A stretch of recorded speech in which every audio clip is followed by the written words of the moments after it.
옛날에 연초제조창이라고 담배 회사 그냥 기능 공무원이셨어요. 그러니까 뭐 여유 있게 돈을 쓰실 기회가 없으셨죠. 근데 어렸을 때도 돈이 없어서 불편하다, 돈이 있었으면 좋겠다, 그런 말씀 하신 적이 없어요. 그냥 월급 봉투 딱 어머니한테 던지면은 뭐 집이 어떻게 됐든 아무 상관하지 않으시고 당신 산에 다니시고 정말로 신선같이 사셨어요. 근데 아버님이 올 초에 2달 고생하시고 돌아가셨어요. 40년 동안 병원 한번 안 가시다가 2달 전에 쓰러지셔서 병원에 모셨죠. 병원에 모셨는데 내가 우리 형제들한테 그랬어요. 우리 아버지 평생 자식만을 위해서 살았다. 가족만을 위해서 살았다. 오로지 정말로 사랑하는 가족을 위해서 투신하신 분이다. 우리 아버지 병간호 간병인한테 맡기지 말자. 우리가 사형제니까 우리가 모시자. 그래서 누나가 제일 위니까 누나가 이틀, 큰형 이틀, 둘째형 이틀. 난 이제 장가 안 갔으니까 나는 하루. 그래서 우리 뭐 형제들은 전부 다 결혼하고 손자들이 전부 다 아들딸 이러니까 아이들이 다 돌아가면서 아버지 병간호를 했어요. 그야말로 자식들 품에서 돌아가셨죠. 자식들 품에서 돌아가셨어요. 근데 아버님이 이렇게 4월 10일 날 월요일 날 쓰러지셨는데 의사들이 심폐소생술 하겠느냐고 그랬을 때 우린 싫다고 그랬어요. 왜 마지막으로 돌아가시는 아버지 갈비뼈를 다 부러뜨려? 그 정도 쓰러졌으면은 87세에 그 정도 병이시면은 이제 돌아가실 때예요. 근데 많은 경우 돌아가실 때 심폐소생술 하게 돼 있어요. 근데 우리는 원하지 않았어요. 4자식 다. 그리고 아버님이 이 골수염이라는 이 병을 앓으셨는데 좀 많이 아프신 병이에요, 마지막에. 그래서 내가 아버지 원도 한도 없이 마약 놔드렸어요. 모르핀. 왜 죽기 전에 아프면서 죽어야 돼? 마약.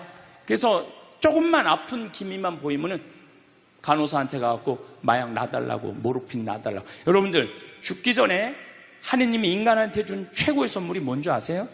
마약이에요. 마약. 그래서 호스피스 병동에서 아플 때 진통제 놔드리는 거, 마지막 효도는 마약 많이 놔드리는 거예요. 그래서 우리 아버지 돌아가시기 전에 원도 한도 없이 마약하고 가셨어요. 원도 한도 없이. 네.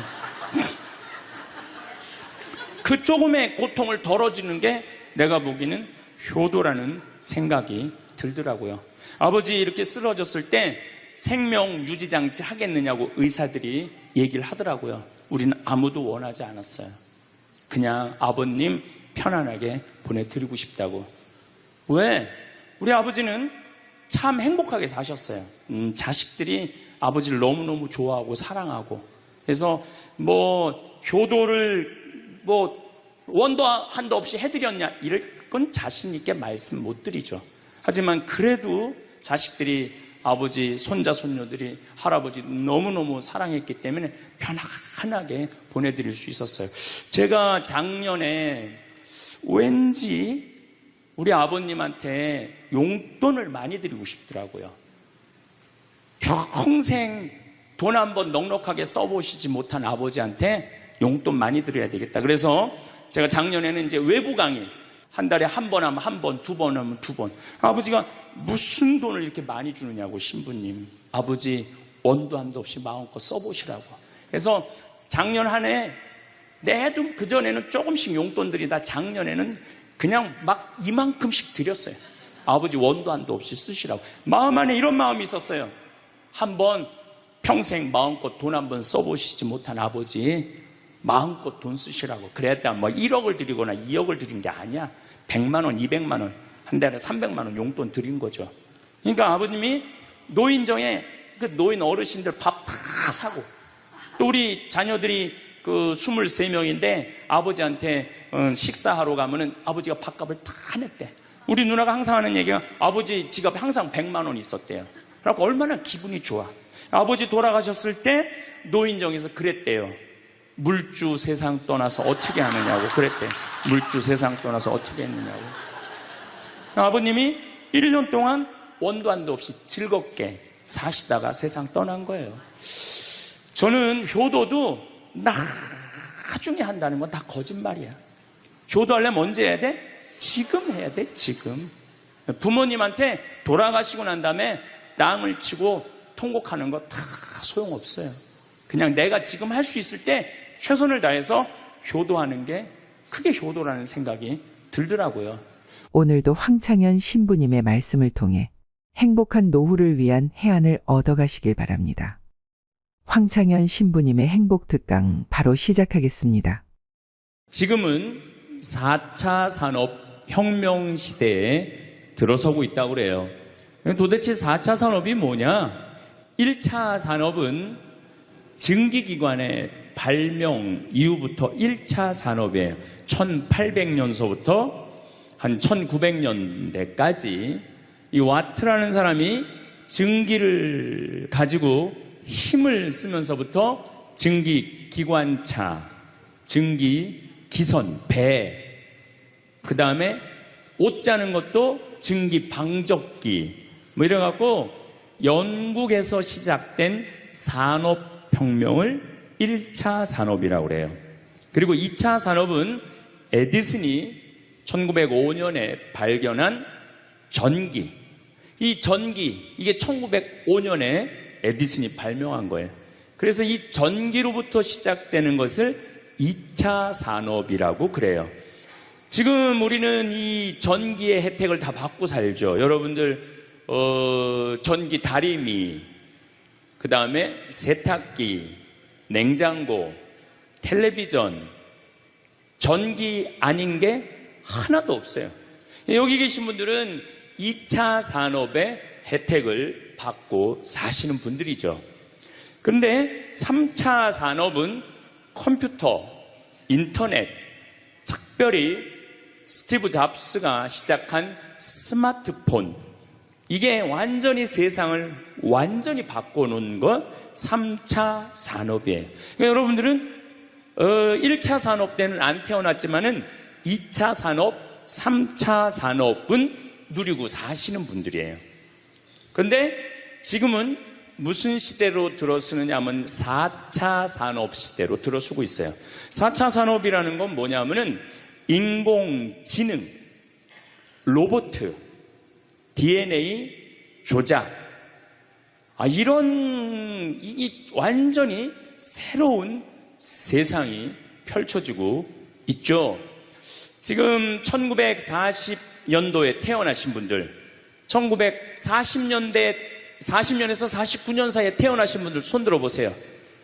이분들이 제일 복잡한 세상 속에서 살아가는 거예요. 이게 너무 세상이 변하는 걸 다 누리고 살아가는 분들이 지금 1940년서부터 50년, 1950년, 60년에 태어난 분들이 2차 산업, 3차 산업, 심지어 4차 산업 시대까지 살고 있는 거예요.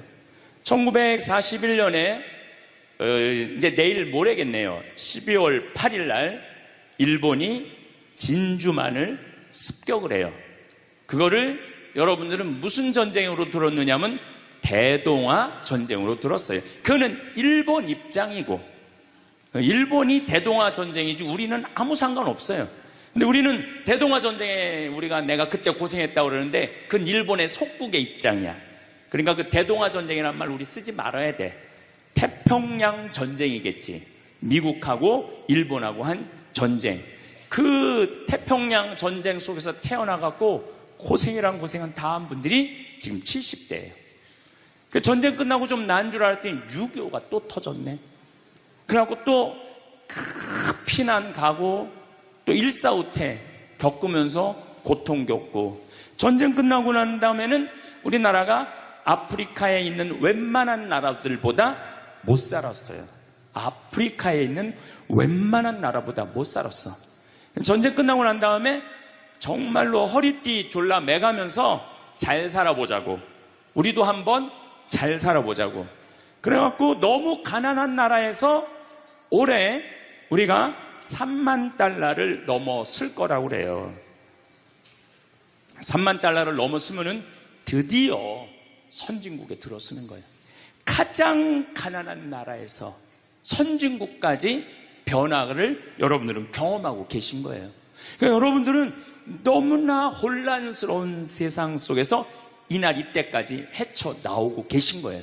근데 문제는 이제 2020년부터 펼쳐질 4차 산업 시대, 이것까지 살아야 되니까 얼마나 복잡해. 이것까지 살아야 되니까 그냥 중간에 살다가 죽으면은 이 꼴 저 꼴 안 보고 그냥 좋은데, 아니 안 죽으면서 지금 70대 후반 되신 분들 앞으로 보통 20년 정도 더 사실 거예요. 70년대 후반 되신 분들. 근데 60대 되신 분들은 120살까지 거의 살 거예요. 지금 60대 되신 분들은. 그리고 재수 없는 60대들은 200살까지 살 거예요. 200살까지. 재수 없는 60대들은. 그 이야기를 제가 오늘 하려고 그러는 거예요. 자, 제가 한 10년 전에 평화방송에 이런 강의를 했었어요. 아마 또 평화방송에서 계속 틀어주니까 그 내용이 나올 거예요. 10년 전에 한 얘기예요.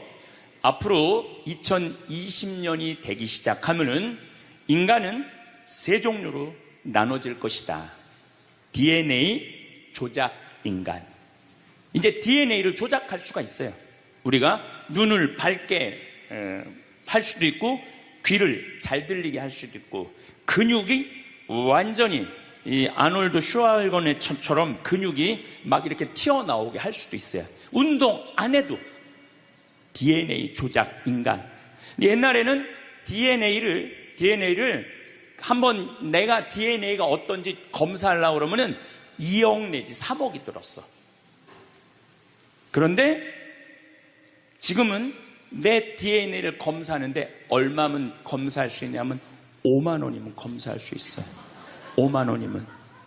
세상이 엄청 변한 거예요. 그래서 이제는 지금 태어나는 아이들은 이제 아파서 병원 가는 일은 거의 없을 거예요. 미리 병원에서 전화를 해요. 너 요때쯤 심장마비가 올 DNA가 있다. 와서 고쳐라. 그럼 DNA 조작만 하면 심장마비가 넘어가는 거예요. 그러니까 안젤리나 졸리라는 미국의 영화 배우가 있어요. 2010년에 유방을 잘랐어요. 왜냐하면 DNA 검사를 해보니까 언니도 그렇고 엄마도 그렇고 유방암이 있는 거야. 본인도 유방암에 걸릴 확률이 있는 거야. 그래서 유방을 자른 거예요. 그러니까 미리 병을 예방을 하는 시대가 오는 거예요. 그게 DNA 조작 인간이에요. 근데 우리 교회는 그런 걸 절대 허락하지 않죠. 절대 허락하지 않는데 절대 현대인들은 할 거라는 거예요. 그 다음에 두 번째 인간은 어떤 인간이냐면 사이버 인간, 기계 인간이에요. 인공지능 로봇 인간. 그래갖고 이 인공지능 로봇 인간이 나오면은 안 그래도 1940년서부터 지금까지 복잡 다단한 세상을 살아왔는데 이제 로봇하고 같이 살게 되는 세상이 이제 곧 되는 거죠. 그리고 이제 세 번째 인간은 오리지널 인간. 여러분들, 저나 여러분들. 근데 누가 제일 떨어지느냐? 오리지널 인간이 제일 떨어질 거예요. 그래서 앞으로는 이제 어떤 세상이 제일 걱정되는 게 뭐냐면은 로봇가 공장에서 일하는 거예요. 로봇가 공장에서 일을 하게 되면은 많은 노동자들은 일자리를 잃어버려요. 현재 몇 명 정도 일자리를 잃어버릴 걸로 예상을 하느냐면 8억 명 정도가 일자리를 잃어버린대. 8억 명. 그러니까 노동자의 4명 중에 1명은 일자리를 잃어버리는 거. 이거 보통 심각한 문제가 아니에요. 그래서 이제 웬만한 사람들은 공장에서 일할 수가 없어. 누가 다 일을 해? 로봇가 다 하니까. 그리고 요즘 그 조그만 회사 사장들 말을 들어보면은 요즘 뭐 노동자들 옛날에는 죽으라고 일했는데 아침에 잠깐 나가서 커피 마신다고 와서 커피 한 잔 마시고 또 잠깐 나가서 좀 일하는 척하고 들어와서 밥 먹는다고 그러고 또 조금 나가서 뭐 그러니까 돈 주고 일을 시킬 수가 없다는 거예요. 그러니까 만약에 로봇가 일을 하면은 사람을 시키겠느냐? 로봇을 시키겠느냐? 당연히 로봇을 시키는 거죠. 그러니까 점점 사람이 일자리를 빼앗길 것이라는 거예요. 로봇을 쓰는 사장들은 돈을 어마어마하게 벌고 그런 자본이라든지 그런 능력이 없는 사람들은 무지무지하게 가난하게 사는 거예요. 이제 앞으로 여러분들이 5년 후, 10년 후에 볼 세상이 그렇다는 거예요. 그래서 요즘 세계적으로는 어떤 정치적인 시도를 하느냐 하면은 그럼 일자리 없는 사람들은 먹고 살아야 될 거 아니야. 사람인데. 그래서 로봇한테 세금을 매기는 거예요. 그래갖고 로봇가 만약에 일을 하면은 저 로봇한테 100만 원 세금을 매기는 거야. 그 로봇한테. 그래갖고 그 100만 원을 누구한테 줘? 일 못하는 사람한테 주는 거예요. 그게 기초생활 수급이라는 거예요. 기초생활수급. 그러니까 기초생활수급을 이제는 뭐 10만 명, 100만 명이 받는 게 아니라 8억 명, 10억 명이 받는 세상. 그러니까 이제 앞으로 미래에 펼쳐질 세상은 지금 생각하는 거라고 너무 다른 세상이 되는 거예요. 두 번째는 어떤 세상이 오느냐면 로봇하고 공존하는 세상. 벌써 초등학교는 선생님이 공부를 가르치지 않고 로봇가 학생들한테 공부를 가르치는 학교가 나왔어요. 로봇가 애들한테 수학을 가르치고 영어를 가르치는 거예요. 발음도 훨씬 좋고, 그리고 이 로봇의 장점은 뭐냐면은 차별하지 않아. 로봇은 얘가 뭐 부잣집 아들이든지 얘가 공부를 못하든지 잘하든지 차별하지 않는 거예요.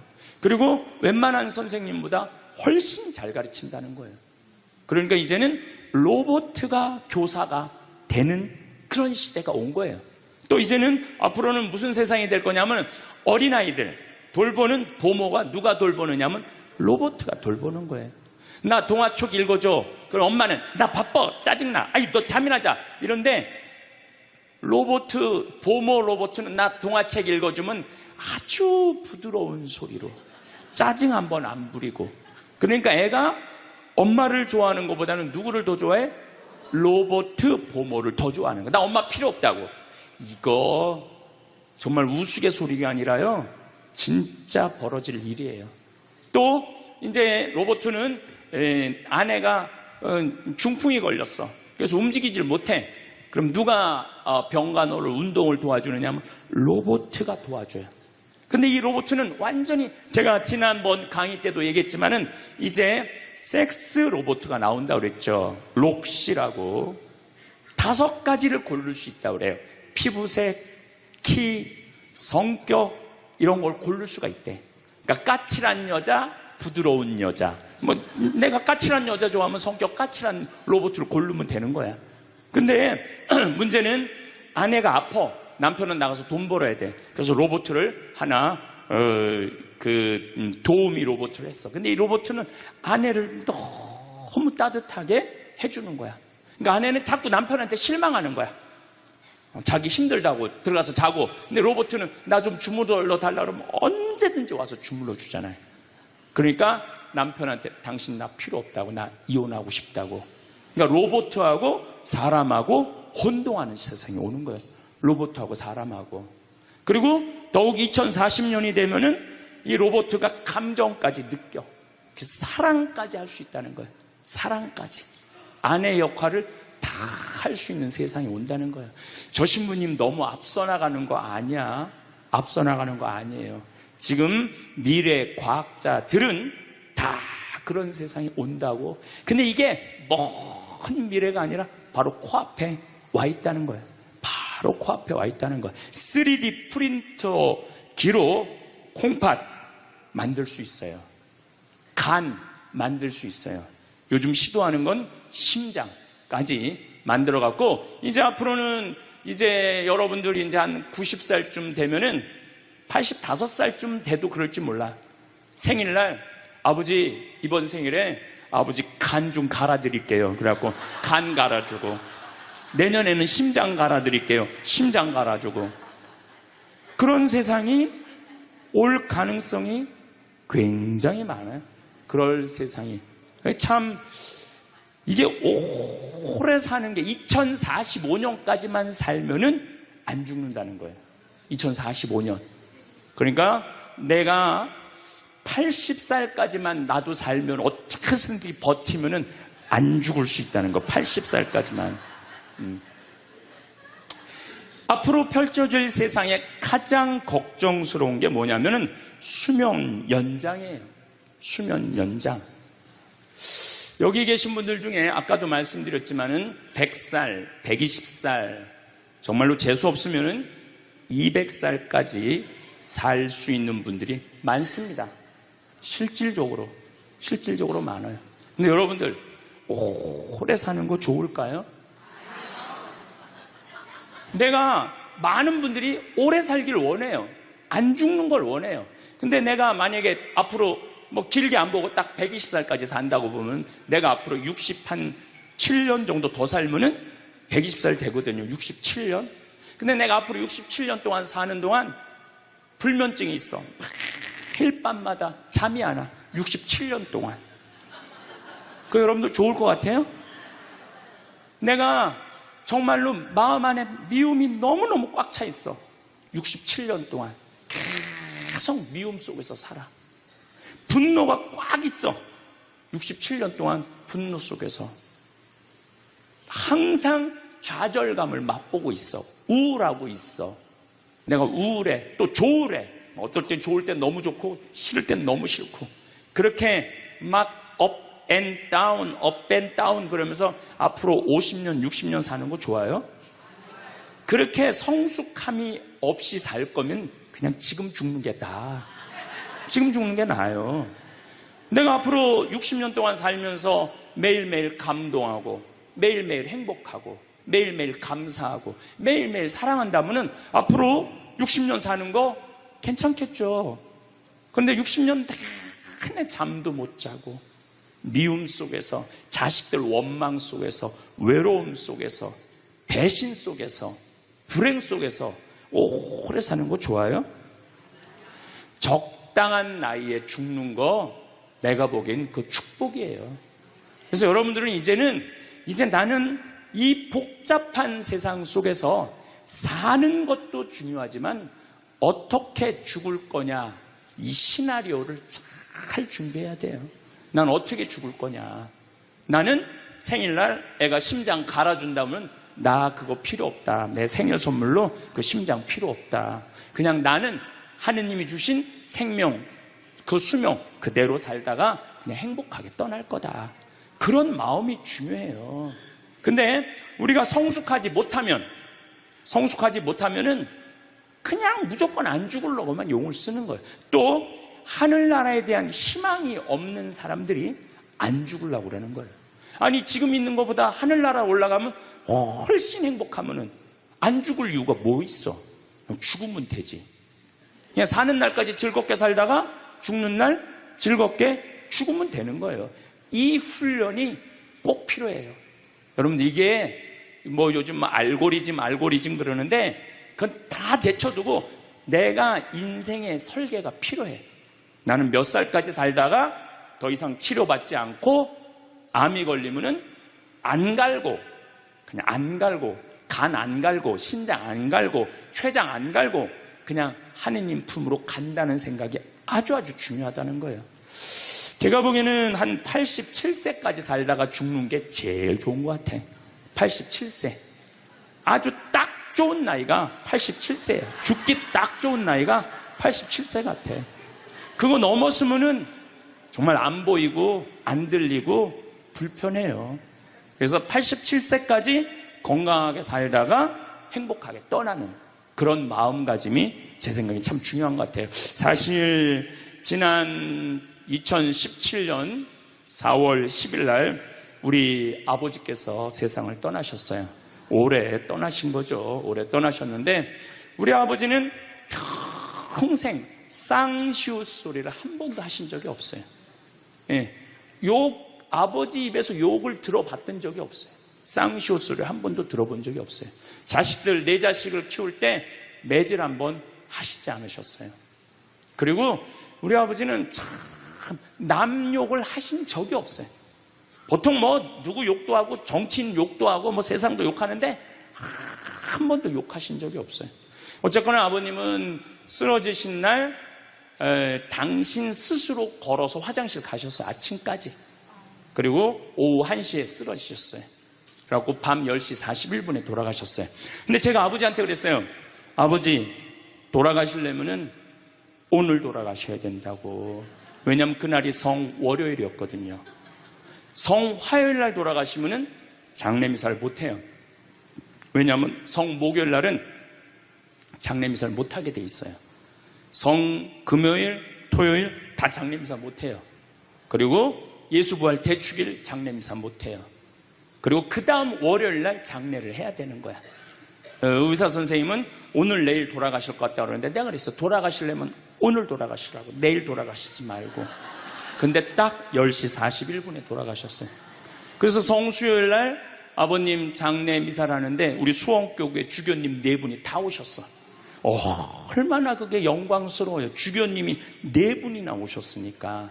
왜냐하면 성주관이니까 주교님들이 외국에 아무도 안 나가시고 교구청에 다 계셨던 거야. 얼마나 좋아요. 주교님 4분이 다 오셔서 미사를 봉헌해 주시니 얼마나 축복된 아버지예요.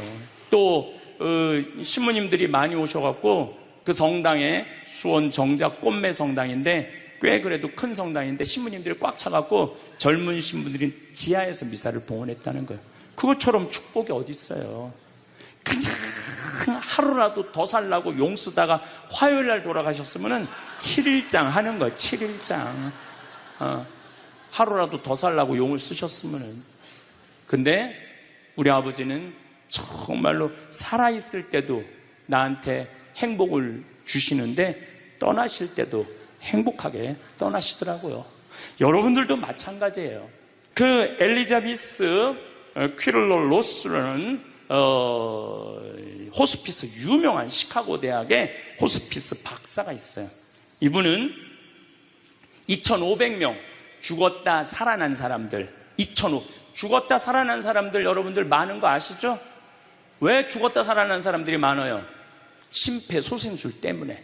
의술이 좋아갖고 죽었다 다시 살아난 사람들 2,500명을 조사를 해봤어. 근데 죽었다 살아난 사람들의 경험, 하늘나라에 대한 경험을 얘기를 들어보니까 너무 평온하고 너무 행복하다는 거예요. 그리고 죽으면은 바로 몸에 빠져나가서 자기를 본대요. 자기를. 그래갖고 여러분들 죽은 사람들 그 주위에서 이 친지들이 하는 말이 다 들린대. 그 몇 분 동안, 하늘나라 올라가기 전에 몇 분 동안은. 그러니까 절대 죽은 사람한테 그렇게 살더니 참 잘 죽었다 그런 소리 하면 안 된다는 거예요. 끝까지 좋은 소리를 해야 된다는 거예요. 사랑한다, 고맙다, 하느님 품으로 가라, 예수님 마리아 요셉한테 가라, 정말로 기도해 줄 테니까 이렇게 말해야지.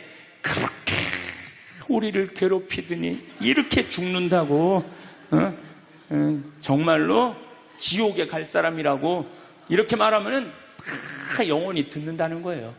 그리고 죽었다 살아난 사람들의 아주 기가 막힌 얘기는 안 못 보는 사람은 죽으면 다 보인다는 거예요. 눈이 다 보인다는 거예요. 그게 그냥 하는 게 아니라 다시 살아 돌아와서 아무것도 못 봐. 근데 의사가 무슨 반지를 어떻게 꼈고 이 병원이 어떻게 생겼고 누가 어디 자리에 있습니까지 다 아는 거야. 죽었다가 죽으면은 눈이 보이는 거야. 다리 없는 사람은 자기 다리가 있다는 거예요. 듣지 못하는 사람은 듣고, 아픈 사람은 아픈 부위가 다 없어진다는 거야. 그러니까 여러분들 지금 살아있으면서 몸에 허리도 아까 할아버지 한 분 안수해달라고 그래갖고 허리가 막 이렇게 구부러진 사람 죽으면 딱 펴진다는 얘기예요. 그러니까 완전히 사도 바오로의 말씀처럼 새로운 모습으로 변하는 거야. 죽으면 끝이 아니야. 하느님께로 가는 여행의 시작이에요. 그러니까 죽는 거를 막 그냥 밀어내시지 마세요.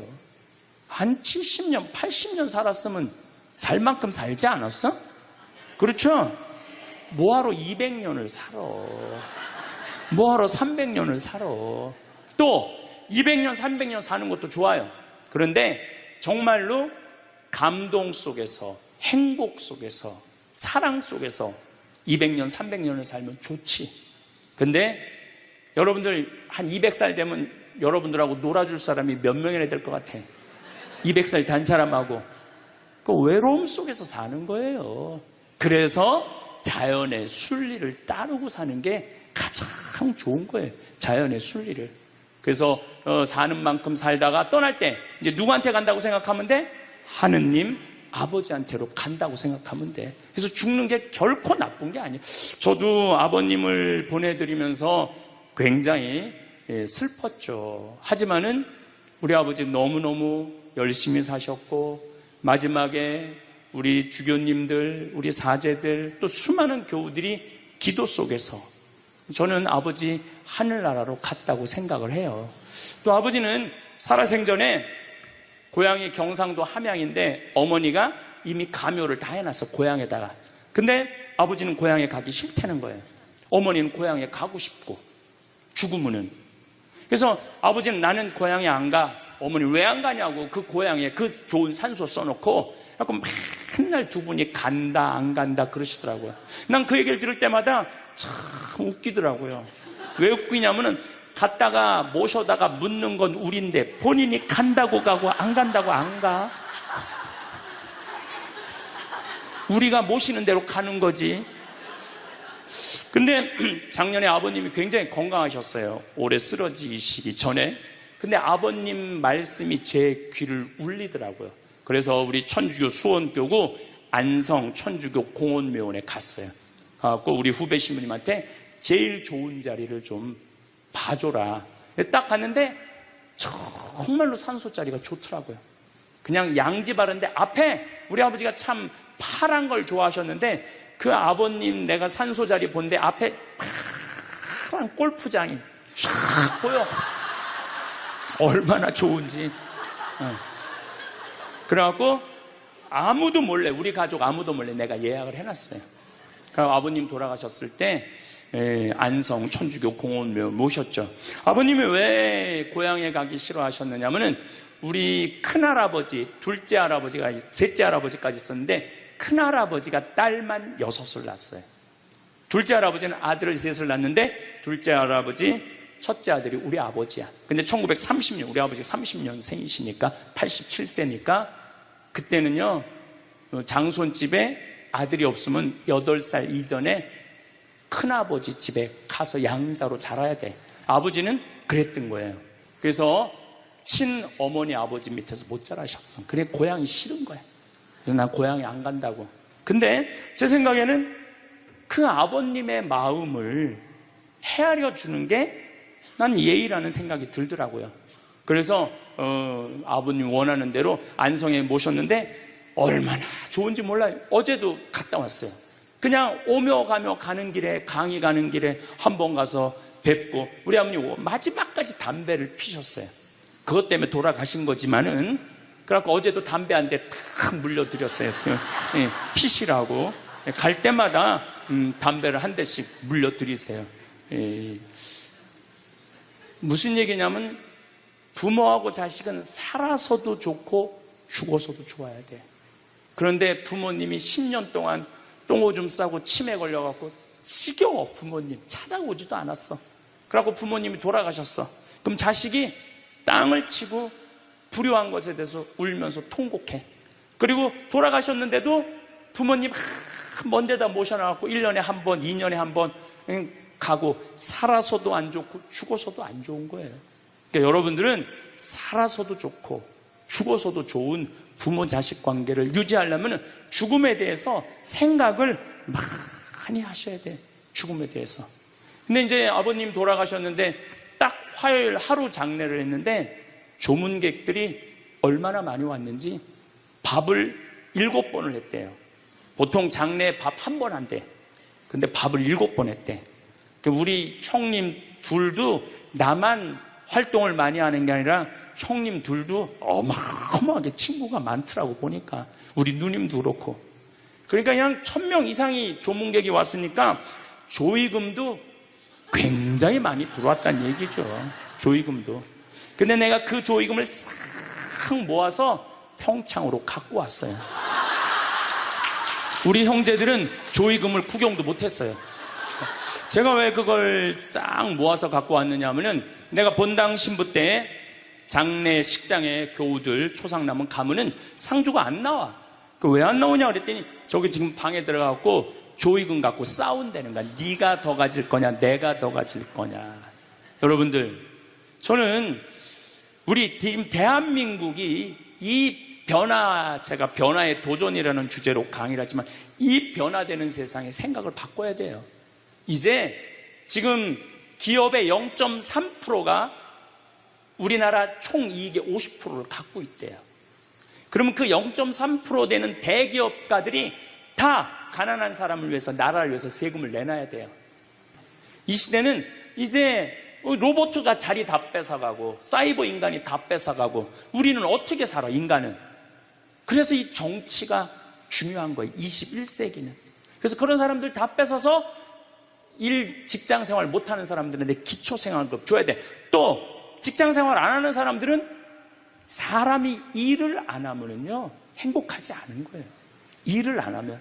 여기 계신 분들 혹시 불면증 걸리신 분들 있죠? 제가 불면증 치료법 알려드릴게요.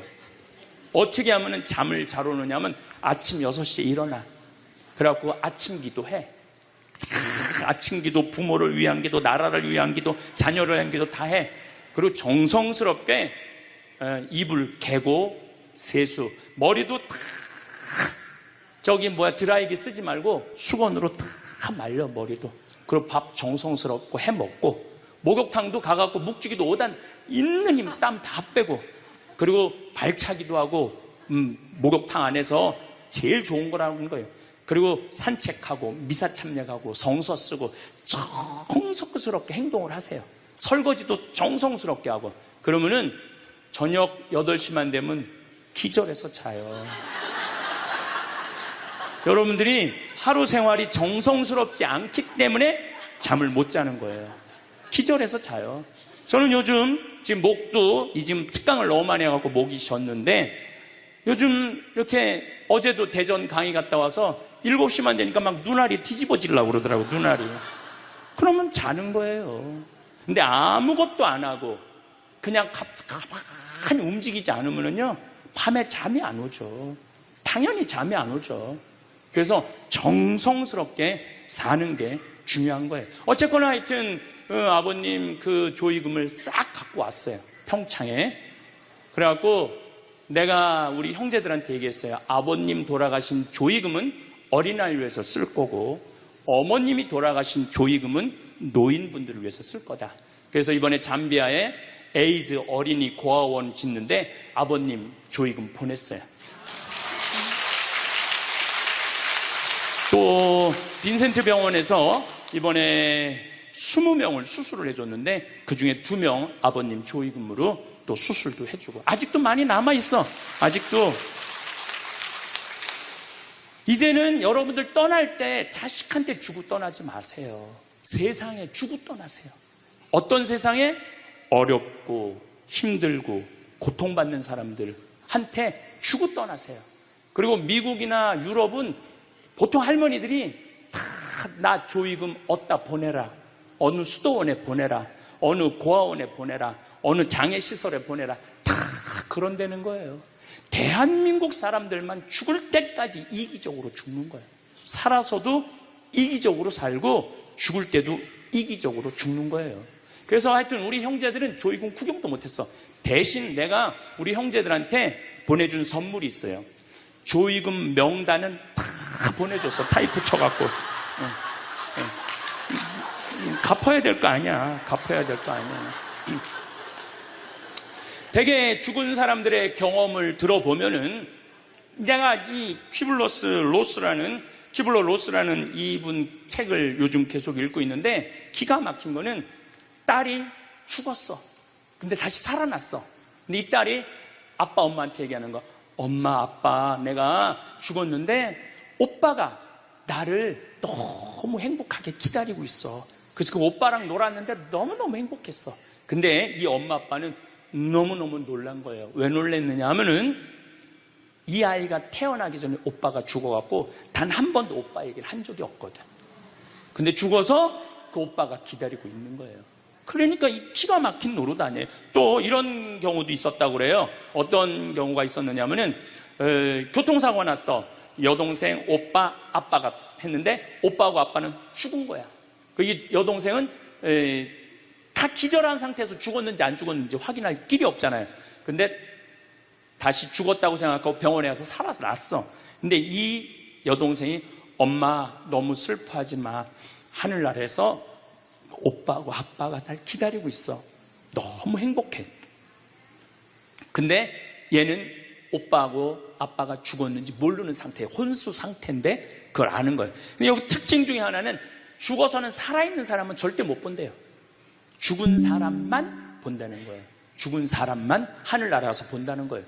그래서 여러분들도 세상 떠나면은 하느님 기다리고 있고 너무 행복한 나라로 가는 거예요. 그러니까 죽음은 그 번데기가 이 알을 까고 자기 껍데기를 까고 나비가 되는 것처럼 지금보다도 훨씬 아름다운 세상으로 가는 게 죽음이에요. 이제 21세기는 안 죽는다고 100살을 사니 200살을 사느니 좋은 게 아니에요. 100살, 200살 동안 불면증, 우울증, 미움, 분노, 외로움, 심심함으로 사는 것보다 그냥 한 70, 87세까지 살다가 죽어갖고 행복하게 먼저 떠난 사람들하고 하느님 품에서 행복하게 사는 게 좋죠. 그래서 여러분들 이제 행복하게 살다가 행복하게 떠나셔야 돼. 그리고 제가 늘 말씀드리지만 나중에 행복하지 마세요. 언제 행복해? 지금 행복하세요. 지금. 나중에 돈 쓰지 말고 언제 써? 지금 쓰세요. 지금. 그리고 여기 있는 분들 지금 얼굴을 보니까 돈 쓸 수 있는 마지막 얼굴들이 많다니까. 마지막 얼굴들이 많아. 그리고 우리나라는 이제 드디어 3만 달러를 넘어서요. 선진국 대열에 들어서요. 선진국에 들었으면은 어르신들, 노인분들 연금 지금 20만 원에서 60만 원, 70만 원으로 다 올라가요. 그러니까 돈 없는 거 걱정하지 마세요. 여러분들이 엉뚱한 사기에만 안 당하면은 먹고 사는데 아무 지장 없어. 욕심만 안 부리면은 충분히 행복하게 살 수 있어. 그리고 이렇게 강의 따라다니면서 배우는 여러분들, 진리를 목말라 하는 여러분들은 앞으로 행복하게 사실 수 있으세요. 예.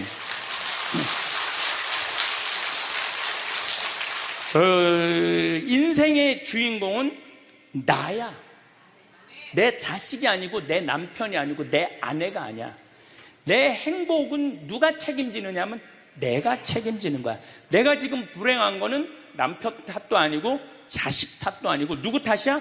내 탓이야. 왜? 나를 위해서 쓰는 법을 배운 적이 없어. 나를 위해서. 버는 법은 배웠는데 쓰는 법을 배운 적이 없어. 본인들을 위해서 쓰세요. 자, 1960년대, 70년대는 열심히 살아야 돼.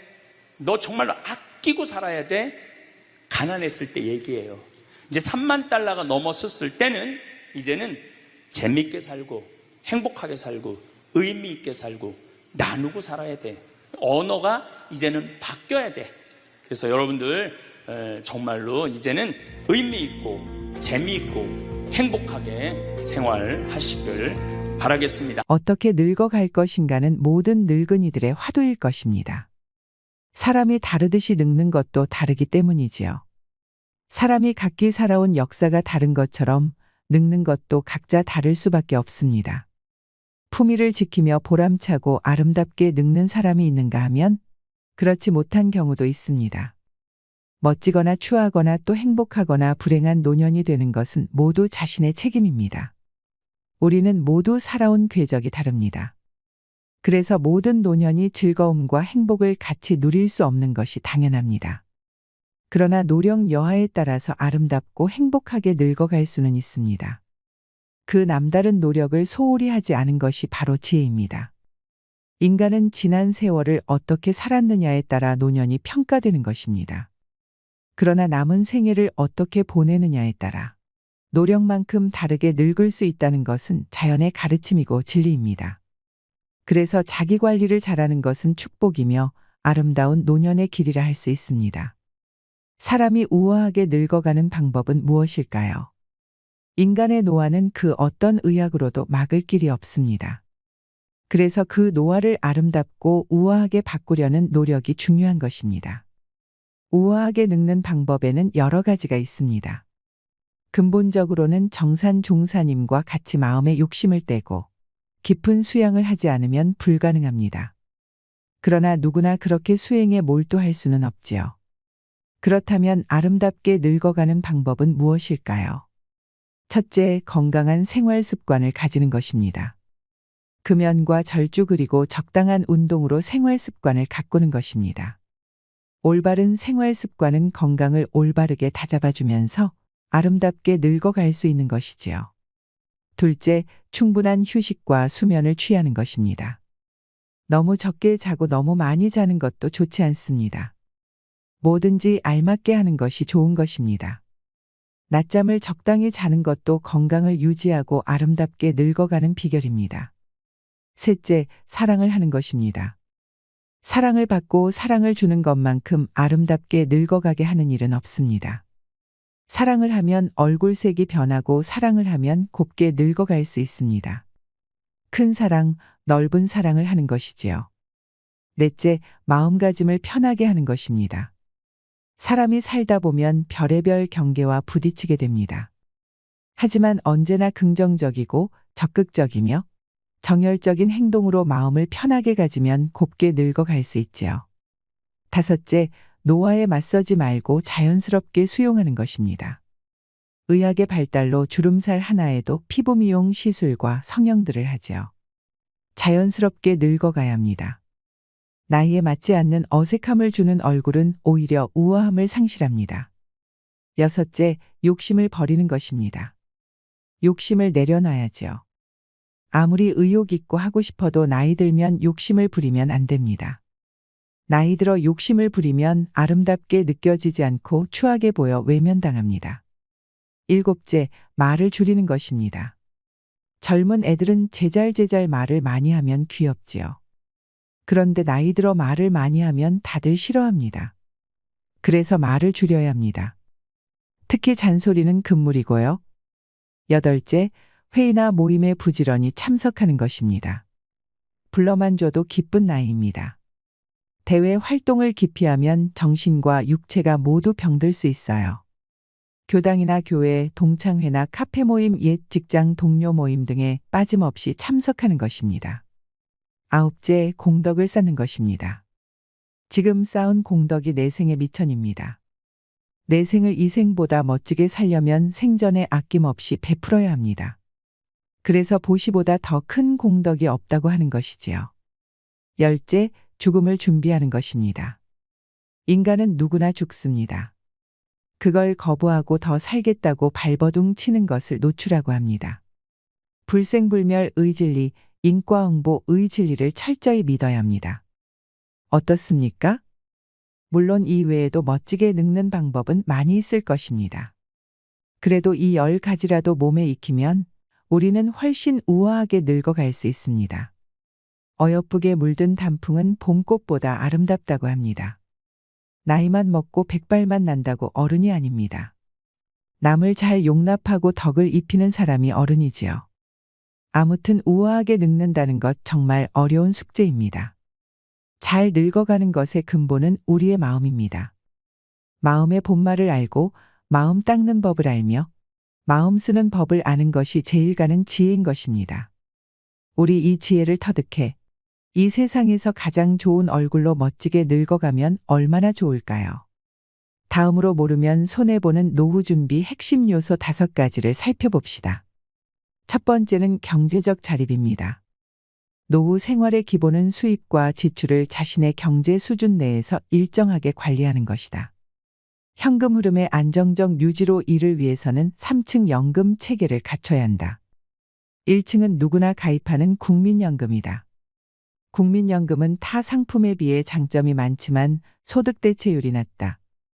2층 퇴직연금은 근로자가 재직 중에는 확정급여형, 확정기여형, 개인형 퇴직연금 중 자신에게 알맞은 유형의 퇴직연금을 선택할 수 있고 퇴직 후에는 연금과 일시금 형태 중 선택하여 수령할 수 있다.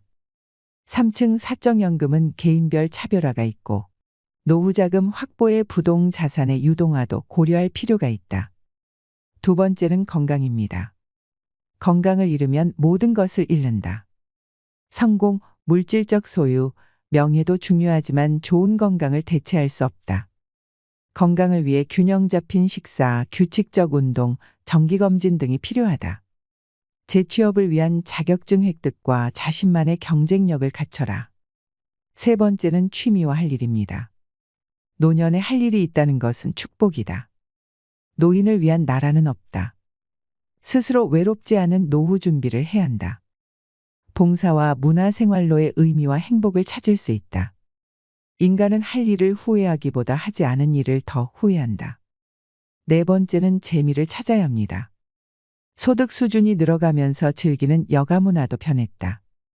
80년대 탁구, 당구에서 90년대는 볼링, 테니스, 2010년 이후는 골프와 캠핑이 대세다. 소득 5만 달러 시대가 되면 승마, 요트가 부상할 것이다. 인생은 즐기는 자의 몫이다. 호모 사피엔스에서 호모 루덴스로 바뀐다. 마지막 다섯 번째는 네트워크를 형성해야 됩니다.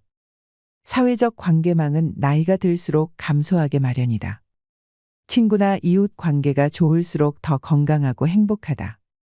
인생의 소중한 세 가지 금, 황금, 소금, 지금이다. 고령화, 챗GPT 시대에서 살아남기 위해서는 일을 놓지 않고 하고 있는 일을 사랑해야 된다. 그렇다면 즐거운 노후를 보내기 위해 의식해야 할 것 세 가지는 무엇일까요? 첫째, 새로운 취미나 인간관계에 개방적이다.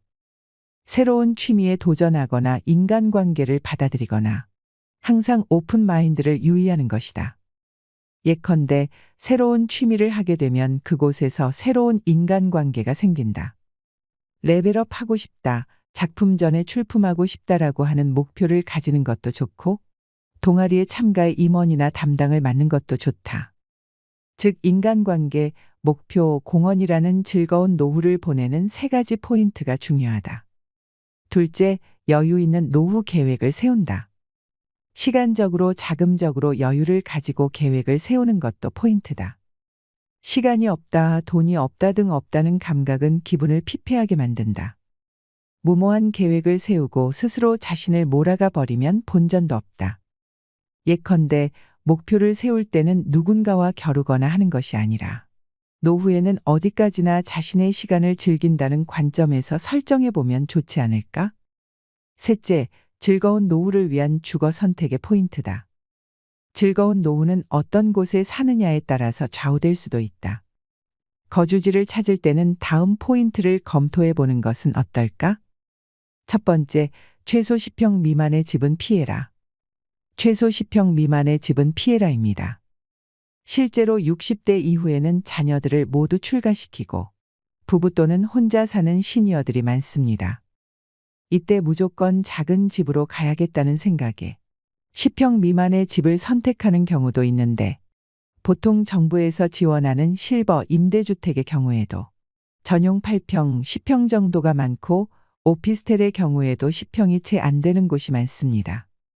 하지만 나이가 들면 너무 좁은 집에는 살 수 없습니다. 여기서 좁은 집이라고 하는 것은 10평 미만을 이야기하는 것입니다. 10평이라는 것이 사람이 자기가 원하는 물건을 놓고 정신적 안정감을 추구하기에 최저 조건이며 흔히 말하는 복지적 공간이라고 합니다. 노후의 가장 좋은 주거 형태는 18에서 20평대의 소형 평수이면서 쇼핑, 의료, 취미, 오락, 친교까지 모두 가까운 거리에서 해결할 수 있는 주거 형태가 가장 좋습니다. 두 번째, 복지관 근처로 가라. 복지관 근처로 가라입니다. 우리나라의 집은 학군에 따라서 집값이 결정되는데 반해 초고령 사회인 일본은 복지관 근처 집값이 굉장히 비싸다고 합니다. 복지관 근처에서 많은 노인들이 좋은 서비스를 받기 때문에 복지관 근처에 좋은 집이 많고 집값도 비싸다고 합니다. 나는 아직 복지관 다닐 나이는 아니야 라고 생각하시는 분들이 계실지 모르겠습니다. 하지만 지금이야 근처에 친구들도 있고 아직 왕성하게 일하시는 분들도 계시지만 나이 들면 들수록 우리가 사는 곳에서 배움과 즐거움을 찾기는 힘든 것이 사실입니다. 그러다 보니 나중에는 어디에서 가장 많은 시간을 보내게 될까요? 바로 복지관입니다. 그 이유는 복지관 안에는 교육과 돌봄이 있습니다. 그뿐만 아니라 먹는 것까지 해결이 됩니다. 좋은 영양사도 있고 밥도 비싸지 않고 거기다가 각종 양질의 교육들이 많습니다. 자원봉사할 것들도 있어 보람도 느낄 수 있습니다. 시설도 굉장히 좋으면서 국가가 끊임없이 지원을 하고 관리까지 하며 전문가가 수시로 와서 교육도 합니다. 나이 들어 이런 집결된 서비스를 받을 수 있는 곳은 복지관 말고 찾기 힘듭니다. 물론 돈이 많은 분들은 어디서 배우든 어디서 먹든 부족함이 없겠지만 우리는 조금 부족할 수 있습니다. 특히 요즘같이 물가가 높을 때는 문 밖을 나가기가 무서울 정도입니다. 무엇을 배워보고 싶어도 돈 걱정부터 앞서게 되는데 이럴 때 복지관이 대안이 될 수 있습니다. 그래서 노후에는 내가 즐길 수 있고 친구도 만날 수 있는 복지관 근처에 사는 것이 좋습니다. 세 번째, 병원이 30분 이내에 있는 집을 선택해라. 병원이 30분 이내에 있는 집을 선택해라입니다. 가까우면 가까울수록 좋은 것이 병원이지만 제가 특히 30분을 강조하는 이유는 우리가 기초 의료 서비스에 접근하기 위한 최단 시간이 30분이기 때문입니다. 정말 위급한 상황을 제외하고는 30분 이내에 병원에 갈 수 있으면 됩니다. 요즘 의료시설이 잘 되어 있어 지방 몇몇 곳을 제외하면 보통은 30분 이내에 병원이 있습니다. 노후에 집을 선택할 때는 병원이 가장 우선순위가 되어야 합니다. 중년을 넘어가면서 건강에 대한 이슈가 굉장히 커지게 됩니다. 아무리 몸 관리를 잘한다고 해도 70이 넘어가면 병원을 자주 가게 됩니다. 가벼운 병은 가까운 곳에 가서 치료를 한다고 하지만 중병이나 장기질환들, 만성질환들이 계속 발생하게 되면 큰 병원을 많이 이용할 수밖에 없습니다. 그래서 질병에 대한 관리가 가능한 곳이 30분 이내에 갈 수 있는 것이 가장 좋습니다. 네 번째, 자녀와 살아야 한다면 가치보다는 근처를 선택해라. 자녀와 살아야 한다면 가치보다는 근처를 선택해라입니다. 우리는 자녀와 살고 싶지 않지만 어쩔 수 없이 함께 살아야 하는 상황이 올 수 있습니다. 많은 시니어분들이 사별을 경험할 때 이사를 생각하게 된다고 합니다. 사별을 경험하게 되면 내가 몇십 년을 살던 내 집이 갑자기 공허하고 무섭기 시작합니다. 또 한 가지는 집이 너무 관리하기에 크고 어렵습니다. 그래서 그때 집을 좁혀 가거나 아니며 자녀들이 가까이 있는 쪽으로 옮겨가시는 분들이 많이 계십니다. 이때 우리가 반드시 생각해야 할 것 있습니다. 부모와 자녀가 함께 살면 주거비나 식비의 부담이 줄어들고 외로움은 어느 정도 해소될 수 있으나 사위나 며느리와의 관계에서 오는 새로운 인간관계 스트레스가 생길 수 있다는 것입니다. 따라서 자녀와 함께 살아야 한다면 함께보다는 근처에서 사는 것이 가장 이상적입니다. 손주가 어렸을 때는 손주를 돌보는데 손을 보태거나 성장을 지켜보며 삶의 활력을 얻는 것도 좋습니다. 이렇게 자녀와는 적절한 거리를 유지하는 방법이 노후 생활에서 스트레스를 최대한 줄이면서 현명하게 지내는 방법입니다. 다섯 번째, 근처에 공원이나 산책로가 있는 집을 선택해라. 근처에 공원이나 산책로가 있는 집을 선택해라입니다. 우리 시니어분들이 스포츠나 산책 등에 참여하는 비율이 매년 증가하고 있습니다. 노년기에는 늘어난 시간적 여유를 이용하여 산책이나 가볍게 운동을 할 수 있는 공원 또는 산책로가 주변에 있는 주거 환경이 좋습니다. 노년기가 되면 활동성이 떨어지고 야외 활동을 적게 하게 됩니다. 하지만 나이가 들수록 적당한 야외 활동을 하여 신체 활력을 증진해야 합니다. 동네 주변의 산책은 신선한 공기 자연의 아름다움을 느낄 수 있어 심혈관 건강 증진뿐만 아니라 노인 우울증 예방에도 아주 좋습니다. 6번째, 노후용 집은 따로 있다. 노후용 집은 따로 있다입니다. 우리가 집을 소유하고 있으며 재산세 관리비 같은 여러 가지 유지 비용이 발생됩니다. 신혼이나 2에서 30대에 산 집이라면 30년 이상이 지난 건물이 됩니다. 여기서 반드시 확인하셔야 할 부분이 있습니다. 바로 노후에 내가 이 집을 매매한다면 얼마나 받을 수 있는지 금액을 미리 파악해 두는 것입니다. 내가 거동이 불편해져 돌봄 시설이나 병원에 가야 할 때 그 비용을 집 한 돈으로 충당할 가능성이 크기 때문입니다. 내가 가지고 있는 금융자산이 적으면 자택 매매를 고려하지 않을 수 없게 됩니다. 나이 들어 갑자기 닥칠 수 있는 상황들을 대비하는 것입니다. 그리고 현재 사는 집이 너무 오래되었거나 나에게 너무 크고 관리하기 어렵다면 노후용 집으로 이사하는 것을 권하고 싶습니다. 노후가 되면 다리에 힘이 줄어들기 때문에 너무 크고 넓은 집은 집만 될 뿐입니다. 젊고 아이들과 있을 때는 크고 넓은 집이 좋지만 혼자 혹은 둘일 때는 청소도 힘들 뿐 아니라 잡동사니들이 쌓이기 때문에 작은 집이 좋습니다.